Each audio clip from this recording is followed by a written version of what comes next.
Ini sekarang, dan sekarang perlu diketahui, dan Buya sekarang baru ngomong sekarang ini nih ya. Sebelumnya nggak mau ngomong, kan? Tapi terus diperhatikan oleh Buya, ini bahaya juga bagi umat Islam. Apa? Adanya sekarang pentarjih dan pentashih hadis, hukum-hukum hadis yang bernama Syekh Albani. Yang bernama Syekh Albani. Seolah dia adalah pentarjih hadis yang menentukan ini hadis sahih, ini hadis dhaif, ini hadis maudhu, padahal Syekh Albani ulama sekarang. Syekh Albani dianggap oleh para ulama ahli sunnah wal jamaah, beliau tidak masuk kepada martabat pentarjih karena beliau hafidh juga bukan dalam hadis. Tapi ini dipaksakan oleh sebagian kelompok yang ikut kepada pemikiran dia, dipaksakan Syekh Albani ini seolah menjadi pentarjih hadis sehingga dimasuk-masukkan kepada kitab-kitab ya yang kitab-kitab itu mazhab mana saja sengaja ditempel, dikenalkan yang namanya Syekh Albani ini. Sohahahu, do'afahu, Syekh Albani, Syekh Albani, Syekh Albani. Siapa Syekh Albani? Beliau adalah pimpinannya ulama Wahabi. Syekh Albani ini pimpinannya ulama Wahabi di zaman ini. Fahami oleh kita semuanya.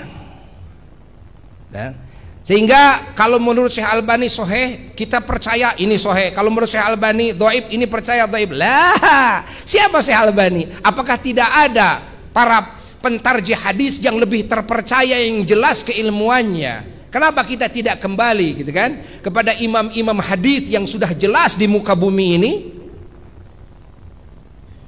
Apakah tidak ada imam-imam hadis ya yang sudah jelas kan? Keilmuannya, beliau-beliau adalah ahli tarjih, kan?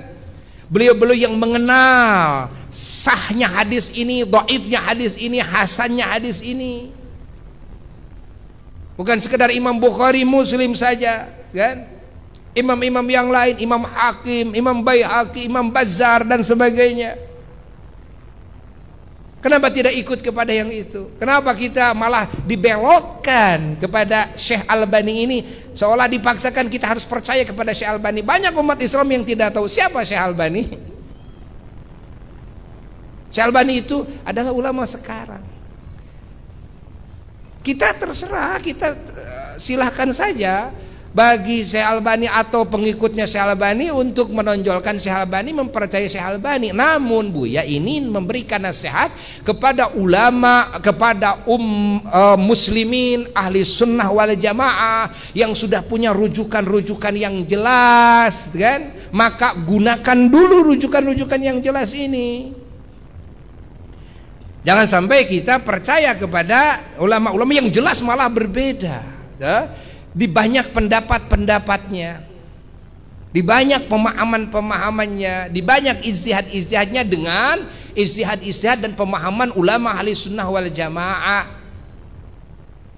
Faham atau tidak? Faham atau tidak? Nah, ini perlu diketahui oleh semuanya. Jadi ini perlu disebarluaskan agar semua umat Islam tahu. Ini Buya istikharah dulu nih mau ngomong ini nih.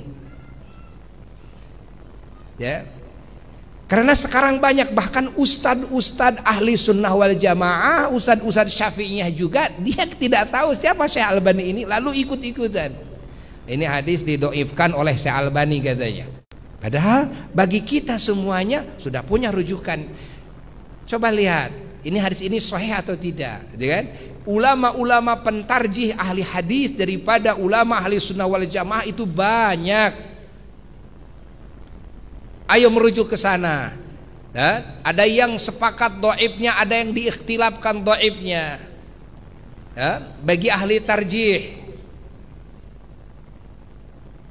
Nah, sekarang banyak hadis-hadis yang hadis-hadis ini sahih dianggap dhaif, yang hadis ini dhaif dianggap maudhu'.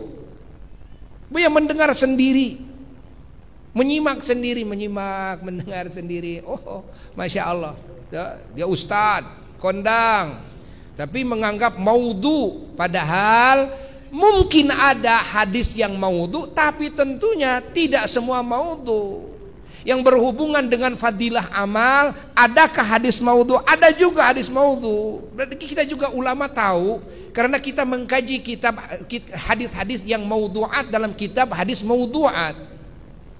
Tidak hadis-hadis yang maudhu, oh ini, gitu kan? Menurut para ahli hadis yang jelas-jelas gitu kan keilmuannya, kita juga mengkaji, kita tahu mana yang maudhu, mana yang bukan. Namun yang menjadi masalah besar ketika hadis-hadis yang bukan maudhu, yang berhubungan dengan fadilah amal, malah dianggap maudhu semuanya.